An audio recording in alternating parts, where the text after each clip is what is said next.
ആ ആ tyre sheet ഉണ്ടാക്കില്ലേ? 2.5 വർഷം കൊണ്ട് മാറ്റി. എന്താണ് ചെയ്യുന്നത്? ഇവിടെ കിടക്കണ ഈ പായല് പാട്ട എല്ലാം എടുക്കൂ. ഈ സാധനം ആ ഇത് നമ്മളെ ജലാശയങ്ങൾ കംപ്ലീറ്റ് ഒഴുകുന്ന സാധനം. അറിയാം വാഴ. Okay okay. അപ്പം ചേട്ടൻ ഇത് ചെയ്യാനുള്ള ഒരു ഞാൻ ജനിച്ചു വളർന്ന നാടാണ്. ഞാൻ കളിക്കുകയും കുളിക്കുകയും കുടിക്കുകയും ചെയ്തത്.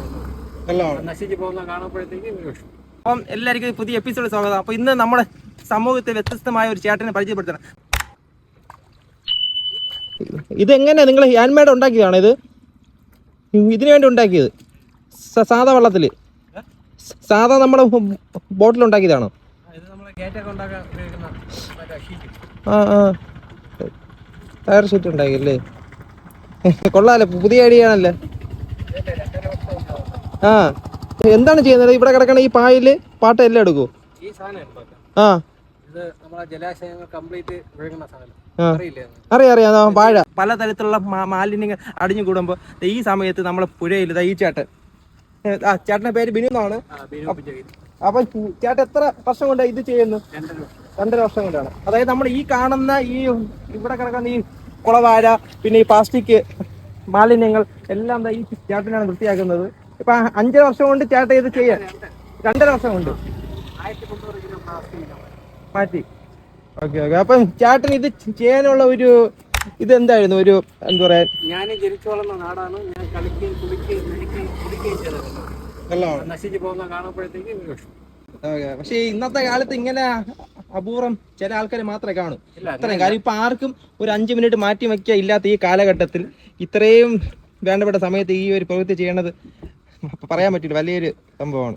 എനിക്ക് തിരുവിതാംകൂർ രാജാവ് 3 പ്രാവശ്യം അവാർഡ് തന്നിട്ടുണ്ട്. പട്ടണതീർത്ഥക്കുളം ഞാൻ വൃത്തിയാക്കാൻ ഈ സാധനം കൊണ്ട് പോയി. ഇതിൽ എന്റെ രാജാവ് കയറിയതാണ് ഇതില്. അപ്പം ഇത് എടുത്ത് പറയാന്ന് വെച്ചാൽ ഈ ബോട്ട് ചേട്ടൻ ഹാൻഡ് മെയ്ഡിലാണ്. നമ്മള് വീട്ടില് ഷീറ്റില്ല, നമ്മള് മേൽക്കൂമ്പരം, ആ ഷീറ്റ് വെച്ച് ചേട്ടൻ ചെയ്ത താൽക്കാലിക ബോട്ടാണ് ചേട്ടാ ഇത്. കണ്ടില്ലേ? പിന്നെ ഈ 2 സൈഡും ഒറ്റയ്ക്ക് ഇങ്ങനെ നമുക്ക് പോകാൻ പറ്റിയ ചക്രം, പഴയ കാലത്തുള്ള പോലത്തെ ആ ഒരു മോഡലാണ് ചക്രം.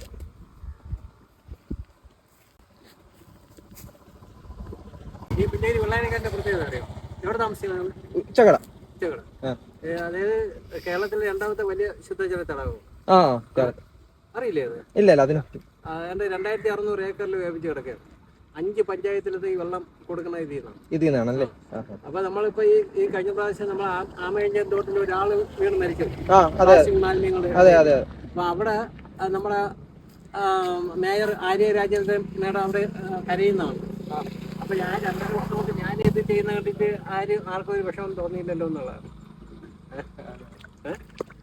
അപ്പൊ കരഞ്ഞിട്ട് കാര്യമുണ്ടോ? കണ്ടിട്ട് കരഞ്ഞിട്ട് കാര്യമല്ല. ഇതേപോലെ ചെയ്യുന്നവരെ പ്രോത്സാഹിപ്പിക്കാനുള്ള ഒരു മനസ്സോടെ ഉണ്ടാവില്ലേ? ഈ കാണുന്ന ഈ മുള കംപ്ലീറ്റ് റോഡിലൊരു മറിഞ്ഞു കിടക്കുകയായിരുന്നു. അത് എത്രയും ഞാൻ വെട്ടി ഒതുക്കി ആക്കിയത് ഞാൻ. അല്ല, അത് ഞാനിവിടെ വന്നിട്ടുണ്ട് ഇതിനു മുമ്പ്. ഇതേപോലെ മൊത്തം ഇതിങ്ങനെ. അപ്പൊ ചേട്ടനാണ് ഇത് വെട്ടി തീർച്ചയായിട്ടും. കൃഷ്ണപ്രസാദ്. ശരി, കാണാം. അപ്പൊ ഇനിയും ഇതേപോലത്തെ നല്ല കാര്യങ്ങൾ ചെയ്യാൻ ആവട്ടെ. ആയുസ്സും ഇവിടെ ഉണ്ടാവട്ടെ. ആയുസ് കുഴപ്പമില്ല, ആരോഗ്യം പ്രശ്നമാണ്. 500 ഷുഗർ നിൽക്കുകയാണ്. ഓക്കെ ഏട്ടാ. ചാനലിന്റെ പേരെന്താ? Channel KP Krishnaprasad. ഇന്നത്തെ കാലഘട്ടത്തിൽ ഒരു 5 മിനിറ്റ് പോലും മാറ്റാൻ പറ്റാത്ത ഈ ഒരു ബിസി നമ്മൾ ഈ ഒരു ലൈഫിൽ ഇതാ കണ്ടില്ലേ? സ്വന്തം ആ ചേട്ടന് കുറച്ച് ഹെൽത്തിൻ്റെ കുറച്ച് ഇഷ്യൂസ് ഉണ്ട്. എന്നാൽ പോലും നമ്മളെ നാടാണ്. ഇനി വരുന്ന അടുത്തൊരു ജനറേഷനെങ്കിലും നല്ല ശുദ്ധമുള്ള നല്ലൊരു വെള്ളമായാലും വായു ആയാലും ഇങ്ങനെയുള്ള കുറച്ച് പേരുണ്ടെങ്കിൽ മാത്രമേ നമുക്കിത് പറ്റൂ. അപ്പോൾ മാക്സിമം എല്ലാവരും സപ്പോർട്ട് ചെയ്യുക.